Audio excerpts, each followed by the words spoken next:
Hello friends, ઘણા બધા patient મને પૂછતા હોય છે કે મેડમ પ્રેગ્નન્સીમાં અમારી ટોટલ કેટલી સોનોગ્રાફી થશે? તો પહેલી સોનોગ્રાફી જે 6 થી 9 અઠવાડિયાની વચ્ચે થાય છે, જેને ડેટિંગ સ્કેન કહેવામાં આવે છે, જેમાં આપણને આઈડિયા આવે છે કે પ્રેગ્નન્સી ગર્ભાશયની અંદર છે કે નહીં, પ્રેગ્નન્સી એક બાળક છે કે બે બાળક છે, બાળકનો ગ્રોથ બરાબર થાય છે કે નહીં, અને ડિલિવરીની ડેટ પણ ડિસાઇડ થાય છે.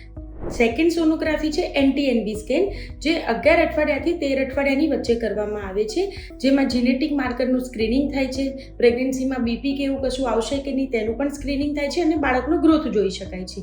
ત્રીજી સોનોગ્રાફી છે એનોમલી સ્કેન, જે 3D 4D સોનોગ્રાફી પણ કહેવાતી હોય છે.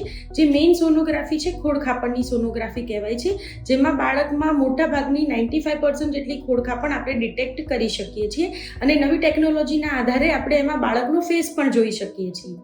ચોથી સોનોગ્રાફી છે ગ્રોથ સ્કેન, જે 30 થી 32 અઠવાડિયાની વચ્ચે સામાન્ય રીતે કરવામાં આવે છે, જેમાં બાળકનો ગ્રોથ, બાળકની આજુબાજુનું પાણી, બાળકના ધબકારા, પ્લેસેન્ટાની પોઝિશન બધું જોઈ શકતા હોઈએ છીએ. લાસ્ટ સોનોગ્રાફી છે જેને ડોપલર સોનોગ્રાફી કહેવામાં આવે છે, જે જનરલી 35 થી 37 અઠવાડિયાની વચ્ચે કરવામાં આવે છે, જેમાં બાળકને કેટલું લોહી પહોંચે છે એ આપણે જોઈ શકીએ છીએ, સાથે સાથે બાળકનું વજન.